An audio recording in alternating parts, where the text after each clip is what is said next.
बना। आज हम देखेंगे यूहन्ना रचित सुसमाचार 4 अध्याय उसकी 46 से लेकर 54 तक। लास्ट यूहन्ना रचित सुसमाचार उसकी 4 अध्याय 46 से लेकर 54 तक। यूहन्ना रचित सुसमाचार 4 अध्याय 46 से लेकर 54 तक। तब वो फिर गलील के काना में आया जहाँ उसने पानी को दाखरस बनाया था।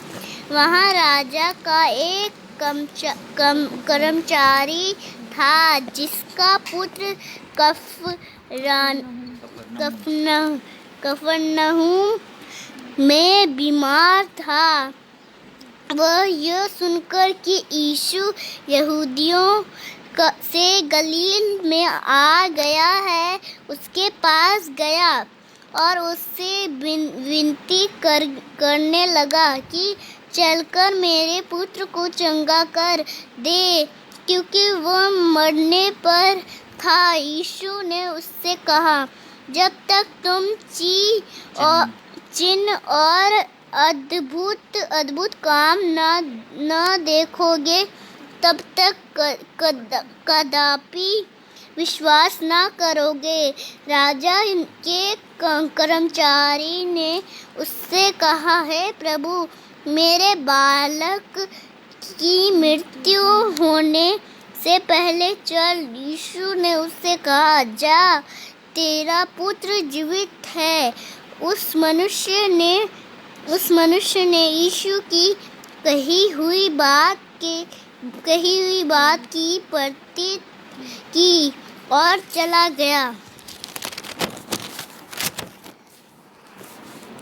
वहाँ मार्ग में ही था कि उसके दास उससे आ मिले और कहने लगे, तेरा लड़का जीवित है।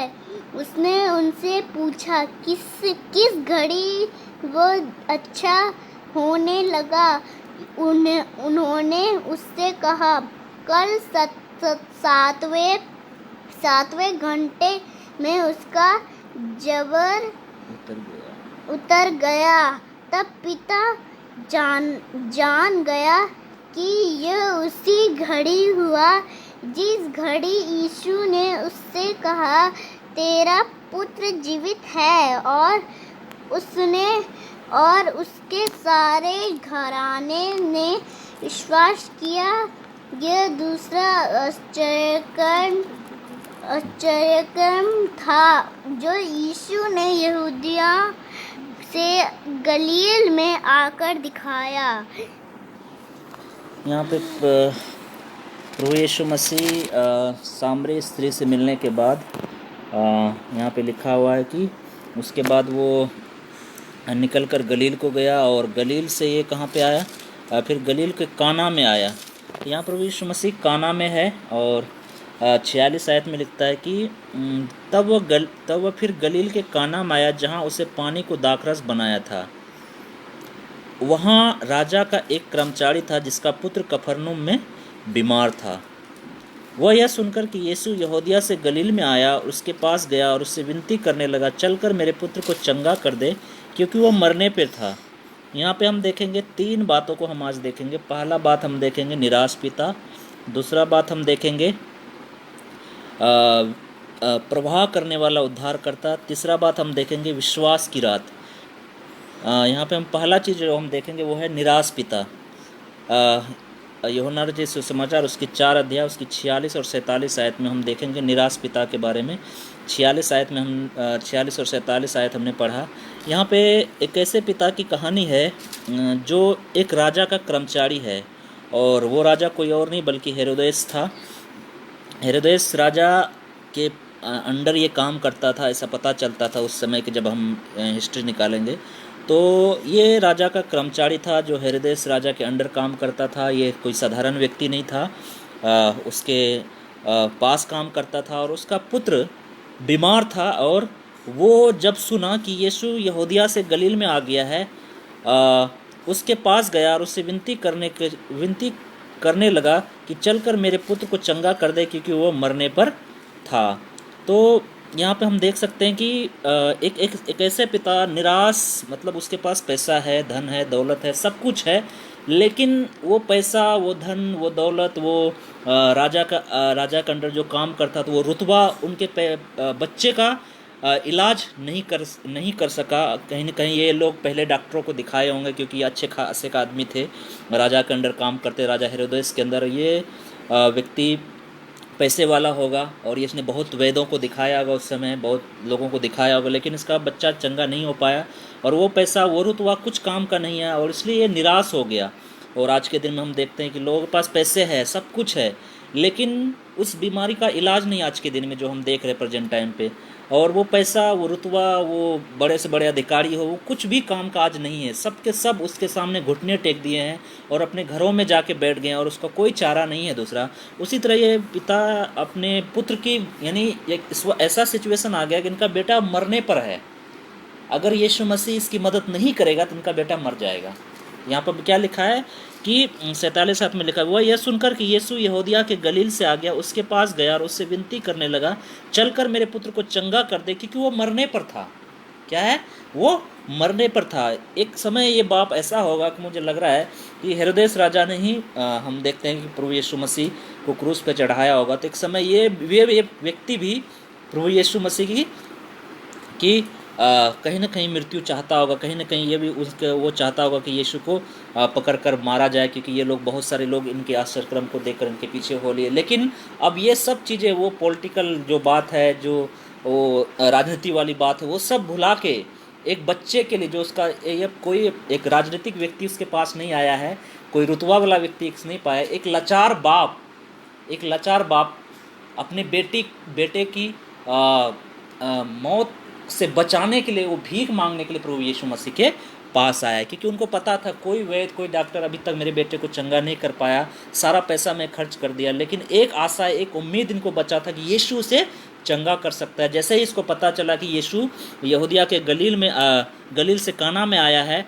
तो उससे विनती करने के लिए आ गया कि चल कर मेरे पुत्र को चंगा कर दे। और जहाँ पे ये बच्चा था वो कफरनहूम में था। यहूदिया कफरनहूम और गलील के बीच, जो जहाँ पे प्रभु यीशु मसीह था गलील में, और वहाँ से कफरनहूम की दूरी लगभग 20 मील था। और वो यहाँ पर हम देखते हैं कि उतना दूरी तय करके, मतलब 20 मील चल के, घोड़े से या गधे से, जैसे भी ये इसका पिता आया था, वो बाप आया था, प्रभु यीशु मसीह के पास चल के आया और उसको बोला, चल मेरे पुत्र को चंगा कर दे, क्योंकि वो मरने पे है। यहाँ पर हम देख सकते हैं कैसे पिता जो निराश है, दुखी है, हताश है। हम सब इस स्थिति से गुजर चुके हैं। जब अगर हम परिवार में रहते हैं, तो अगर हमारे बच्चे होते हैं, जब बीमार पड़ जाते हैं, तो हमें अच्छा नहीं लगता। एक हंसता खेलता घर जब बच्चा खेलता है तो हमें बहुत खुशी होती है, बहुत आनंद होता है, कभी कभी गुस्सा भी आ जाता है।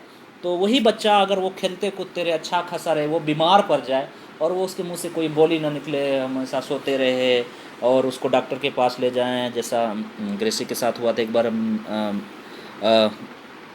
मेरी बेटी है ग्रेसी, उनके साथ ऐसा हुआ था कि वो बहुत बीमार पड़ गई थी, और वो ना हंस रही थी, ना बोल रही थी, हमेशा सो रही थी। और उसका डॉक्टर के पास ले गए, और उसको डॉक्टर ने यहाँ पे, मतलब हाथ में वो पट्टी बांध दिया, और उसके ऊपर इंजेक्शन लगाने के लिए, डेली इंजेक्शन लगाना है। और उसके अंदर से जब हाथ में जो इंजेक्शन लगाने के लिए देता है, उसको लगा के रखना पड़ता है। उसके अंदर जब इंजेक्शन डाला जाता है तो बहुत दर्द होता है। तो वो 6-7 दिन तक वो उसको देना था इंजेक्शन कहीं ना कहीं। तो वो सिचुएशन ऐसा होता है कि वो हमेशा याद रहता है कि ऐसा पल जो कभी भूलने वाला नहीं होता है, कि मतलब एक बच्चा जो हंसता खेलता हो वो बीमार पड़ जाए, और ऐसा पता चले, एक डॉक्टर बोल दे अब ये नहीं बचेगा, ये अब कुछ नहीं कर सकते, ये भगवान भरोसे है, ईश्वर भरोसे, ईश्वर ही से बचा सकता है। तो ऐसे ही स्थिति इस पिता की थी। वो बच्चा एक समय हंसता खेलता था, इसके लिए सब कुछ था वो बच्चा, लेकिन वो बच्चा बीमार पड़ चुका है। और एक आशा, एक उम्मीद को लेकर ये प्रभु यीशु मसीह के पास आया कि प्रभु यीशु मसीह, एक ही आप आशा है, एक ही आप उम्मीद हैं जो मेरे बच्चे को आप चंगा कर सकते हैं। ये हर परिवार, हर व्यक्ति की एक कहानी होती है।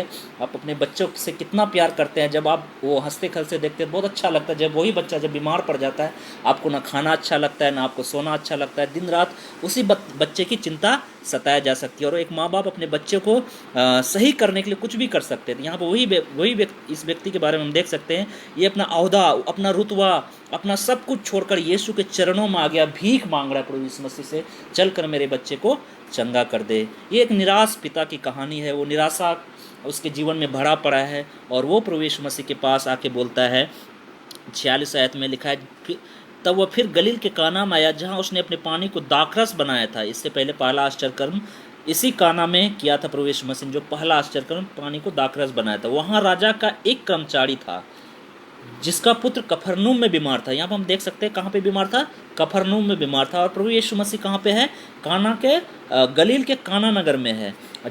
यह सुनकर, यानी राजा का कर्मचारी यह सुनकर कि यीशु यहूदिया से गलील में आ गया, उसके पास गया और उससे विनती करने लगा, रिक्वेस्ट करने लगा, हाथ जोड़ने लगा, गिड़गिड़ाने लगा कि चलकर मेरे पुत्र को चंगा कर दे क्योंकि वो मरने पर है। बड़ी हम्बल तरीके से, नम्र तरीके से, दीन तरीके से गिड़गिड़ा कर प्रभु यीशु मसीह से विनती करने लगा, चलकर मेरे पुत्र को चंगा कर दे क्योंकि वो मरने पर। देख सकते हैं इसका सिचुएशन एक निराश पिता की क्या होती है जब एक बच्चा बीमार पड़ जाता है, जब आपका पैसा काम ना आए, जब आपका धन दौलत, आपका रुतबा, आपका अहमियत, आपका पॉलिटिकल कैरियर, जब कुछ काम नहीं आता है तो आपको परिस्थिति ऐसे जगह लेके आप खड़ा कर देती है कि आपको अब ये शर्मिंदा महसूस नहीं होता है कि मैं किसके सामने गिर रहा हूँ, अरे ये यीशु के सामने गिर रहा हूँ, एक नासरत नगर का जहाँ किसी कोई वैल्यू नहीं होता है, इस भिखारी के सामने मैं क्यों गिरा रहा हूँ। वो ये नहीं सोच रहा है कि ये कौन है, बल्कि उसको एक ही चीज़ उसको नज़र में आ रहा है, यही यीशु है जो मेरे बेटे को चंगा करता है। यही एक आखिरी उम्मीद है, एक आखिरी आशा है, यही एक हमारी आस है जो हमारे बेटे को चंगा कर सकता है। तो यहाँ पे निराश पिता की उम्मीद सिर्फ यीशु मसीह में ही दिखा, पूरे संसार में कहीं उसको उम्मीद वो नहीं देखा जहाँ यीशु पे। उसी तरह आज और हम, अगर हम निराश हैं, हताश हैं, हम किसी भी वजह से, तो हमारी एक ही उम्मीद, एक ही आशा है, वो प्रभु यीशु मसीह। जब हम घुटनों पाएंगे, गिड़गिड़ाएंगे, उससे प्रार्थना करेंगे तो प्रभु हमारी प्रार्थना को सुनेगा और हमारे निराश भरे जीवन को आशा से भरेगा, जैसा इस पिता के जीवन में हुआ। लेकिन यहाँ पर हम देखते हैं, उसके बाद हम देखते हैं दूसरा बिंदु। पहला हमने देखा निराश पिता किस प्रकार ये निराशा से डूबा हुआ प्रभु यीशु मसीह के पास आता है और विनती करता है, गिड़गिड़ाता है, चलकर मेरे पुत्र को चंगा कर दे। और ये कफरनूम से गलील तक चल के गधे पे या घोड़े पे बैठ कर जैसे भी आया, चल के आया। और वो दूरी 20 मील का था, थोड़ी दूर नहीं था, बल्कि 20 मील ये वहाँ से यात्रा करके प्रभु यीशु मसीह के पास है, सिर्फ इसलिए कि चलकर मेरे पुत्र को चंगा कर दे। तो लेकिन प्रभु यीशु मसीह ने क्या बोला, उसके बाद हम दूसरा भाग देखेंगे, प्रवाह करने वाला उद्धार करता। पहला हमने देखा निराश पिता, दूसरा हम देखेंगे प्रवाह करने वाला उद्धार करता। 48 से लेकर 50 हम पढ़ेंगे। यहाँ लिखा है, यीशु ने उससे कहा, जब तक तुम चिन्ह और अद्भुत काम ना देखोगे तब तक विश्वास ना करो। यहाँ प्रभु यीशु मसीह एक पिता जो निराश था, हताश था, वो दुखी था, वो रो रहा था, उसका बेटा मरने पर था। यहाँ प्रभु यीशु मसीह क्या डांट लगाती है, किसको डांट लगाता है, पिता को डांट नहीं लगाता। के आसपास जो लोग थे वो देखना चाहते थे अब इनके बच्चे के साथ क्या करेगा प्रभु यीशु मसीह। प्रभु यीशु मसीह ने उन लोगों को डांट लगाया, जब तक तुम चिन्ह और अद्भुत काम ना देखोगे तब तक कदापि विश्वास नहीं करोगे। प्रभु यीशु मसीह डांट लगाता है। आज के दिन में वही है, लोग प्रभु यीशु मसीह के पास चिन्ह और अद्भुत काम देखने का आते हैं और हमारे पास्टर लोग बड़े जोर शोर से उस काम को करते हैं। लेकिन आज के दिन में अगर प्रभु यीशु मसीह होता तो उसको डांट लगाता कि जब तक तुम चिन्ह और अद्भुत काम नहीं देखोगे तो कदापि विश्वास न करोगे। राजा के कर्मचारी ने उससे कहा, हे प्रभु, मेरे बालक को मृत्यु होने से पहले चल। क्या बोला है, मेरे बालक की मृत्यु होने से पहले चल। यहाँ पे प्रभु यीशु मसीह को बता रहा है, मेरा बालक मरने पर मेरे बालक को चंगा कर दे। प्रभु यीशु मसीह डांटने में लग गया लोगों को। तो यहाँ पे प्रभु यीशु मसीह क्या कर रहा है, डांटने में लग गया। और लिखा है, यीशु ने उससे कहा, जा, तेरा पुत्र जीवित है। उस मनुष्य ने उसकी कही बात की प्रतीत की और चला गया। यहाँ यीशु मसीह क्या बोला, जा, तेरा बालक जीवित है। वो क्या सोच रहा था कि प्रभु यीशु मसीह मेरे साथ चलेगा और वहाँ जाकर उसे चंगा करेगा। लेकिन प्रभु यीशु मसीह ने क्या बोला, जा, तेरा बालक जीवित है। और वो उसकी बात की प्रतीत करके चला भी गया। यहाँ पे प्रभु यीशु मसीह को चंगा करने के लिए, किसी को पापों से छुटकारा देने के लिए कहीं जाने की जरूरत नहीं, किसी घर में जाने की जरूरत नहीं। वो जहाँ भी है वहाँ से सिर्फ कह देगा तो वो चीज़ चंगा हो जाएगा। उसने आंधी बोला थम जा तो वो थम गई। उसने भूतों को डांटा तो वो निकल गया। उसने बीमारी को चेक का एक व्यक्ति था जो आया था, प्रभु चलकर मेरे दास को चंगा कर दे। एक और सरदार था जिसने बोला उसका दास बीमार था, वो प्रार्थना विनती करने के लिए भेजा किसी को, जाके बुला के ला के मेरे दास को चंगा कर दे। जब प्रभु यीशु मसीह उसके दरवाजे पर पहुंचने ही वाला था, उससे पहले उसने कहा, मेरे दरवाजे पर मैं मत आ, क्योंकि मैं इस योग नहीं है कि तू मेरे छत के तले आए, क्योंकि तू सिर्फ कह देगा तो मेरा दास चंगा हो जाए, क्योंकि मैं भी एक अधिकारी हूँ, मेरे अधीन भी सिपाही काम करते हैं, मैं उनसे कहता हूँ आ तो वो आता है, मैं उनसे कहता हूँ जा तो वो जाता है। तो प्रभु यीशु मसीह ने उनको देख कर, मैंने सारे इसराइल में ऐसा विश्वास नहीं पाया। क्या कहने का मतलब, तू पूरी सृष्टि का मालिक है, तू किसी भी बात को सिर्फ कह देगा कहीं से भी तो वो हो जाएगा। तो यहाँ पे वही चीज़ है, प्रभु यीशु मसीह ने अब इसको बोल दिया, जा तेरा बेटा जीवित है, चंगा हो गया, तू जा। और वो उनकी बात की प्रतीत कर कर चला भी गया। तो यहाँ पर हम देख सकते हैं कि प्रवाह करने वाला उद्धार करता है। वो इसलिए उन लोगों को डांट रहा था कि चिन्ह और अद्भुत काम जब तक नहीं देखो कदापि विश्वास नहीं करोगे। तो यहाँ पे राजा के कर्मचारी को वो समझाना चाहता था कि तेरे बेटे की मृत्यु होने पर है, चलो मैं चंगा कर दूंगा, लेकिन ये मृत्यु कुछ समय के लिए टलेगी, एक न एक दिन तेरा बेटा मरेगा, एक न एक दिन दोबारा फिर तेरा बेटा मरेगा अपनी आयु में, जब भी मरेगा इसके बाद तो मरना ही है। लेकिन वो क्या बताना चाहता है प्रभु यीशु मसीह, कि तुम्हारा संबंध परमेश्वर के साथ जब तक संबंध सही नहीं होगा तब तक तुम्हारा वास्तविक उद्धार नहीं हो सकता। तो यानी कहने का मतलब क्या है, हमारा चंगाई महत्वपूर्ण नहीं है, हमारा छुटकारा महत्वपूर्ण नहीं है रोगों से, और हमारे लिए चिन्ह और अद्भुत काम महत्वपूर्ण नहीं है, बल्कि हमारे लिए सबसे महत्वपूर्ण क्या है। प्रभु यीशु मसीह यहाँ उस राजा को, कर्मचारी को समझाना चाहता है कि सबसे महत्वपूर्ण काम है कि तुम्हारा और तुम्हारे परिवार का, तुम्हारा और तुम्हारे परिवार का और परमेश्वर के बीच में संबंध सबसे ज़्यादा महत्वपूर्ण है। तो यहाँ पे वही समझाता है प्रभु यीशु मसीह कि तुम्हारे बेटे को पाप रोगों से छुटकारे की जरूरत नहीं है, बल्कि तुम्हारे बेटे को क्या, उद्धार की जरूरत है। प्रभु यीशु मसीह यहाँ पे क्या समझाना चाहता है, इंसान की सबसे बड़ी जरूरत क्या है, पापों से क्षमा, उसे उद्धार की जरूरत है। ये बेटा तुम्हारा आज रोगी है, कल अभी ठीक हो जाएगा, लेकिन अगले कुछ सालों के बाद ये मरेगा ही। क्या जब ये मरेगा, क्या वाकई में ये प्रभु उद्धार प्राप्त करके इस स्वर्ग में जाएगा? क्या सच में ये पापों की क्षमा पा के परमेश्वर के साथ जाएगा? तो सबसे महत्वपूर्ण बात ये नहीं है कि रोगों को चंगा होना, छुटकारा पाना रोग से, बल्कि महत्वपूर्ण बात यह है क्या, हमारा संबंध परमेश्वर के साथ कैसा है। और वो संबंध क्या लाता है, हमारे उद्धार को लेकर आता है। जब हम पापों से छुटकारा प्राप्त करते हैं तो प्रभु यीशु मसीह हमें उद्धार देता है। यहाँ पर हम देख सकते हैं प्रभु यीशु मसीह ने खुद बोला कि मैं सेवा करवाने नहीं बल्कि सेवा टहल करने आया, बहुतों की छुड़ौती के लिए अपना प्राण देने के लिए आया हूँ। और पौलुस लिखता है कि यदि तू अपने मन से विश्वास, मुंह से अंगीकार करे और मन से विश्वास करे तो निश्चय ही उद्धार पाएगा। तो हमें मुंह से अंगीकार करना है कि यीशु मसीह ही हमारा उद्धार करता है, वो हमारे पापों के लिए मारा गया, गारा गया, तीसरे दिन जी उठा, तो हम निश्चय ही उद्धार पाएंगे। तो यहाँ पर यीशु मसीह इस पिता को समझाना चाहता है, रोगों से छुटकारा इम्पोर्टेंट नहीं है, बल्कि इम्पोर्टेंट ये है कि उद्धार हमें हुआ, हमारा उद्धार हुआ या नहीं हुआ, हमें पापों से छुटकारा मिला या नहीं मिला, हमें पापों से क्षमा मिला नहीं, हमारा रिश्ता परमेश्वर के साथ कैसा है, वो चीज़ यहाँ प्रभु यीशु मसीह इस पिता को बताना चाहता था। इसलिए बाकी लोगों को भी इसीलिए डांट लगाया कि चिन्ह और अद्भुत काम हमारे लिए ज़रूरत नहीं है, बल्कि हमारे लिए ज़रूरत यह है कि हमारा संबंध पिता के साथ कैसा है। क्या हमें पापों से छुटकारा मिली, क्या हमें उद्धार मिला? अगर हम बीमारी में रहते हुए मर भी जाएं तो हम प्रभु के साथ जरूर जाएंगे, लेकिन अगर हमारा उद्धार नहीं हुआ और हमारी बीमारी ठीक भी हो गई तो उसका कोई मतलब नहीं बनता है, एंड ऑफ डे हम नरक में ही जाएंगे। तो यहाँ पे प्रभु यीशु मसीह प्रवाह करता है, प्रवाह करने वाला उद्धार करता है। उनके बारे में सोचा कि भैया तुम इतनी देर चल के आए हो, तो इम्पोर्टेंट नहीं है नहीं तुम्हारा बेटा चंगा हो जाए, इम्पोर्टेंट यह है कि तू और तेरा घराना उद्धार पाए, पापों से क्षमा पाए, पापों से छुटकारा पाए। इसलिए प्रभु यीशु मसीह उसने इस बात को उसे समझाया, इसलिए उन लोगों को डांट लगाया, क्योंकि ये लोग अभी तक इस बात को समझे नहीं कि प्रभु यीशु मसीह हमारा मेल मिलाप, हमारा मेल कराने के लिए, परमेश्वर से मेल कराने के लिए संसार में आया। पौलुस लिखता है कि वो उसने हमारा मेल परमेश्वर से कराया, और क्योंकि हम परमेश्वर से दूर हो गए थे अपने पापों से, लेकिन खुदा अपना प्राण देकर क्रूस पर अपना लहू बहाकर हमारा मेल परमेश्वर से कराया। तो यहाँ प्रभु यीशु मसीह इसलिए डांटा कि मैं चिन्ह और अद्भुत काम करने के लिए नहीं आया हूँ, मैं बीमारी से छुटकारा देने के लिए नहीं आया हूँ, बल्कि मैं इसलिए आया हूँ ताकि तुम्हारा मेल परमेश्वर से करा दूँ। तो वही चीज़ यहाँ पे, हमारा रिश्ता परमेश्वर के साथ सही होना चाहिए, हमें पापों से क्षमा की ज़रूरत है, हमें उद्धार की ज़रूरत है। ये चीज़ें इंपॉर्टेंट है, ना कि अद्भुत काम, ना कि चिन्ह और चमत्कार। तो यहाँ पर हम देख सकते हैं प्रभु यीशु मसीह क्या है, प्रवाह करने वाला एक उद्धार करता है। तीसरा चीज़ हम देखेंगे, विश्वास की रात। अब हम देखेंगे यहाँ पे इस पिता को कह तो दिया प्रभु यीशु मसीह ने। यीशु ने 50वें आयत में लिखा, यीशु ने उससे कहा, जा तेरा पुत्र जीवित है। उस मनुष्य ने यीशु की कही हुई बात की प्रतीत की और चला गया। अब यहाँ पे प्रभु यीशु मसीह ने इस पिता को कह तो दिया, जा तेरा पुत्र जीवित है, और वो उसकी यीशु मसीह की बात को प्रतीत करके चला भी गया।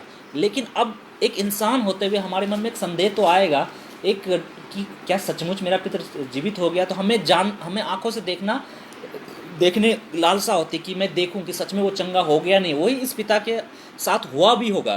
तो यहाँ पर हम देख सकते उस समय ना फ़ोन कॉल था, न कोई ऐसी सुविधा थी जो ये जान पाता। ये एक ही तरीका था, ये जब तक वहाँ नहीं पहुँचता, जब तक वहाँ नहीं जाता, तो ये इसको समझ में नहीं आता कि सच में मेरा बेटा चंगा हुआ या नहीं हुआ। उसके बीच में एक ही शर्त है, विश्वास, कि हाँ यीशु ने बोला तो ज़रूर चंगा हो गया होगा। तो आगे हम देखेंगे 50 से आगे में लिखा है 51 में, वह मार्ग में ही था, उसने उसके तब पिता जान गया कि यह उसी घड़ी हुआ जिस घड़ी यीशु ने कहा, तेरा पुत्र जीवित है, और उसने और उसके सारे घराने ने विश्वास किया।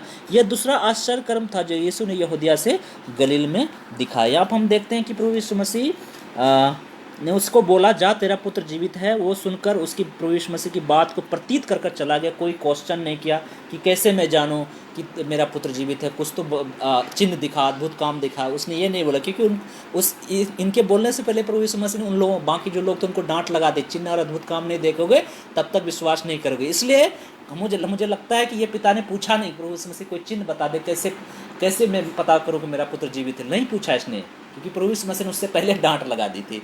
तो एक ही तरीका था, विश्वास से जान पाएगा कि तेरा पुत्र जीवित है। यूहन्ना इस बात को दिखाता है कि एक ही तरीका है कि हम किसी भी चीज़ को मसीह में हम प्राप्त कर सकते, वो है विश्वास। अगर हमारे अंदर विश्वास है तो हम पहाड़ को भी कहेंगे यहाँ से हट जा, तो वो सरक जाएगा। वो पहाड़ नहीं, बल्कि हम समस्याओं का पहाड़ जो हमारे जीवन में आता है, दुखों का पहाड़ हमारे जीवन में आता है, वो एक ही तरीका हटाने का, वो है हमारा विश्वास। यहाँ पर हम देख सकते हैं कि 52 में लिखा है, उसने कहा, किस घड़ी अच्छा हुआ? उसका जो दास आया था बताने के लिए कि तेरा पुत्र जीवित हो गया, बड़ी खुशी के साथ मरने पर था, उसका दास भी चल के आया कि चलो मैं उनको बता दूँ। वो यीशु के पास गया है, उनको बोल दो तेरा पुत्र जीवित है।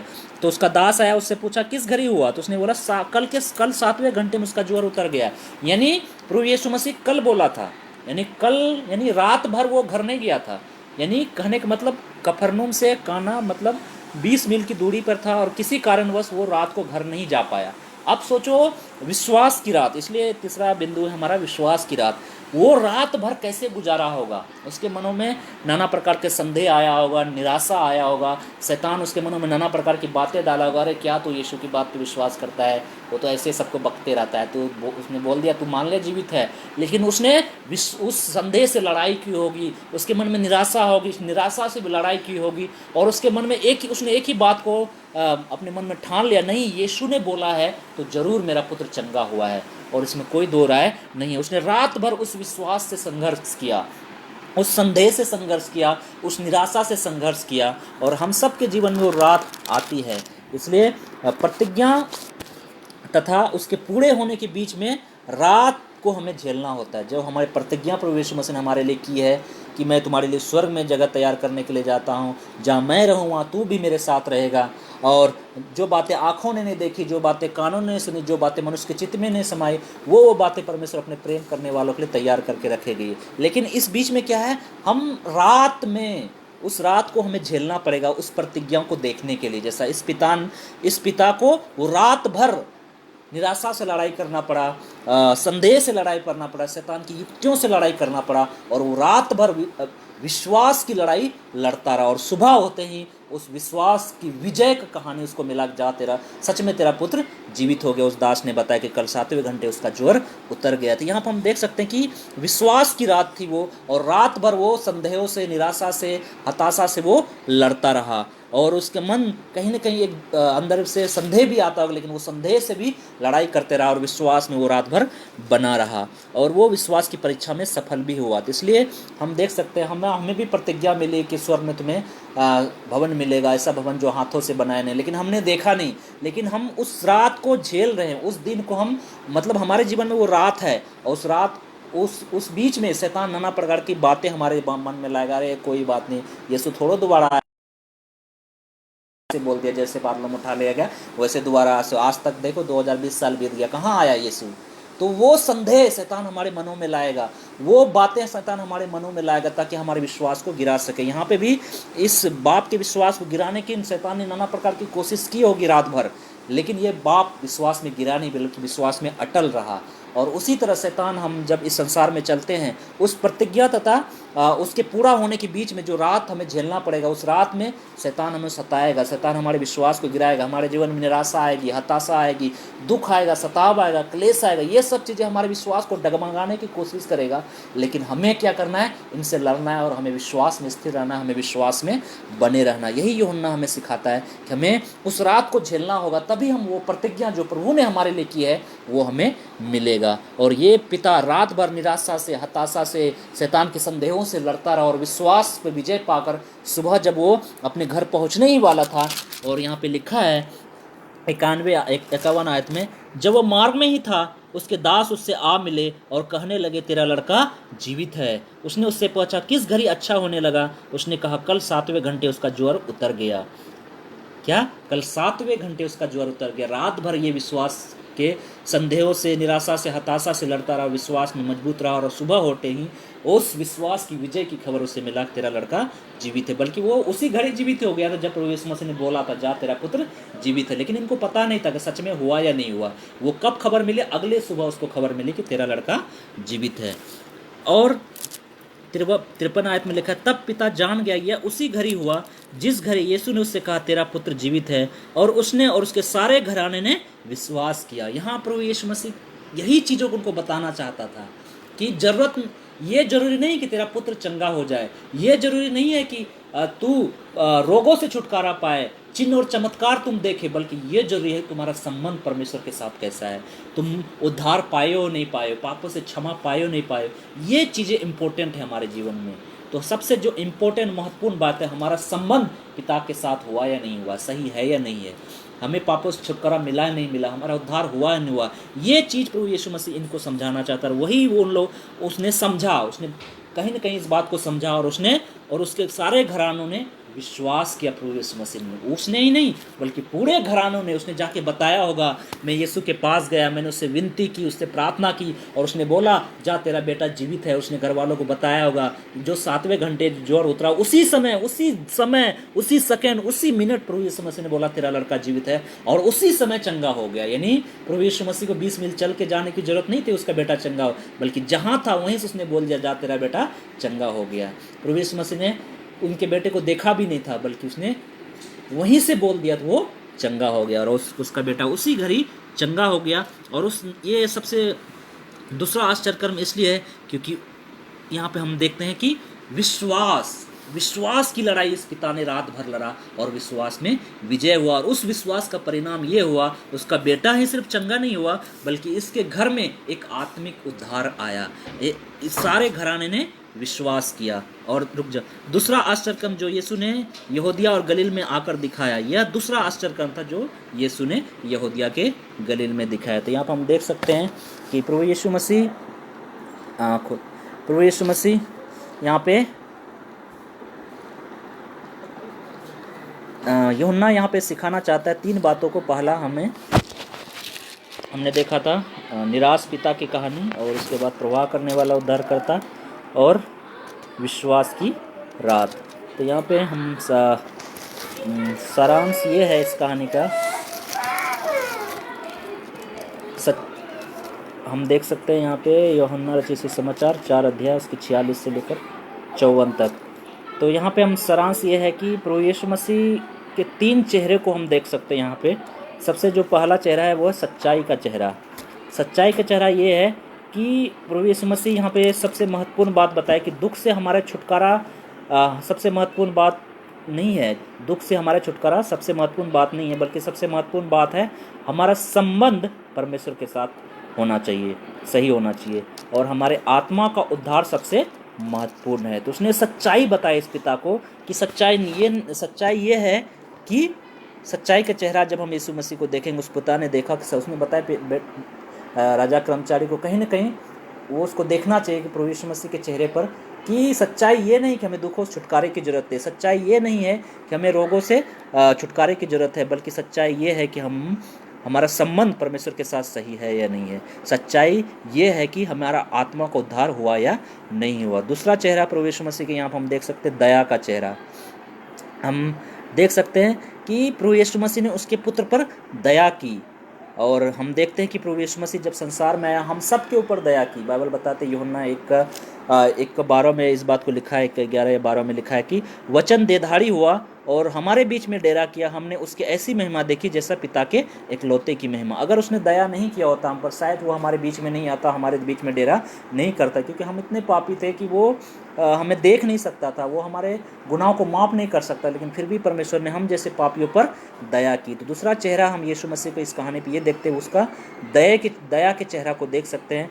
उस पिता से उसका कोई लेना देना नहीं था, उसका कोई रिश्ता नहीं था, फिर भी उसने उसके ऊपर दया की, उनके बेटे को चंगा किया, जिसका परिणाम यह हुआ उसके पिता और उस व्यक्ति ने और उसके घराने ने उद्धार पाया। तीसरा चेहरा हम देख सकते हैं, उम्मीद का चेहरा। यूहन्ना 14:2 में लिखा है कि मैं तुम्हारे लिए जगह तैयार करने के लिए जाता हूँ, जहाँ मैं रहूँ वहाँ तुम भी रहो, अगर नहीं होता तो मैं तुम्हें पहले से बता देता हूँ। यहाँ पर हम देख सकते हैं मत्ती 28:20 में लिखा है, देखो मैं दुनिया के अंत तक सदैव तुम्हारे साथ हूँ। तो एक उम्मीद का चेहरा हम यीशु मसीह में देख सकते हैं। हमारे पास एक उम्मीद है, एक आशा है कि प्रभु यीशु मसीह हमारे लिए जगह तैयार करने के लिए गया है, और जहाँ प्रभु यीशु मसीह रहेगा हम भी वहीं रहेंगे। और प्रभु यीशु मसीह ने एक आशा दे के गया कि देखो मैं दुनिया के अंत तक सदैव तुम्हारे साथ हूँ। तो हमें इस बात को घबराने की ज़रूरत नहीं है।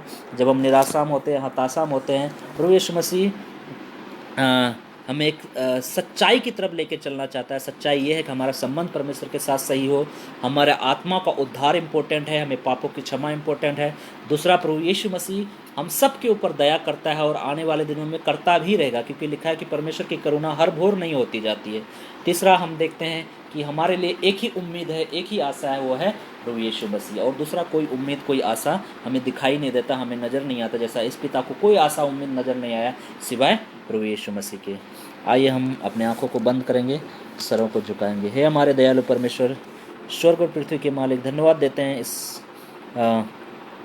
कहानी के लिए प्रभु जी, जो सच्ची घटना है जिसके बारे में बाइबल में जिक्र किया यूहन्ना ने।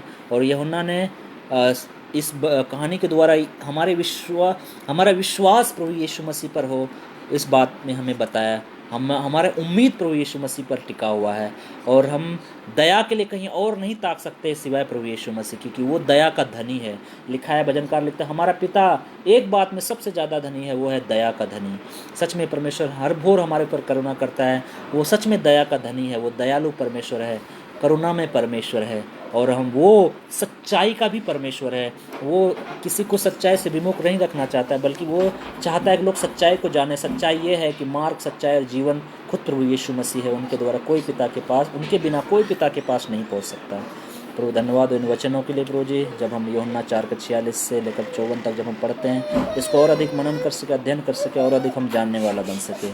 सारा आदर, सारा महिमा, सारा इज्जत आपको देते हुए, जो भाई बहन निराशा में प्रभु जी, उनको आशा दे, उनको हिम्मत दे, और जो विश्वास की रात हमें झेलना है, जो विश्वास की रात में हमें परीक्षा, शैतान हमारे जीवन में नाना प्रकार की बातें लाता है, जो दुख, तकलीफ, संकट, क्लेश आएंगे, उस विश्वास की रात में हम झेलने वाला बन सके और विश्वास में विजय पाने वाला बन सके, ताकि जब वो सुबह हुए हम उस प्रतिज्ञा के देश में पहुंचने वाला बन सकें, और हम खुशी के साथ, आनंद के साथ, यीशु के साथ हम वास करने वाला बन सकें। उससे पहले हम सबको उस विश्वास की रात का सामना करना पड़ेगा, जैसा इस पिता को करना पड़ा। प्रभु आप हमारी मदद करें। सारा आदर, सारा महिमा, सारा इज्जत आपको देते हुए आप हमारे जीवन की परवाह करते हैं, क्योंकि आप परवाह करने वाले उद्धार करता हैं। हमारे हर एक जरूरतों का पूरा करते हैं, इसके लिए धन्यवाद। अभी तक आपने हम सबको संभाला प्रभु जी, आगे भी हमें संभालना, हमारा अगुवाई करना। सब कुछ आपके प्रिय बेटे यीशु मसीह के नाम से मांगते हैं।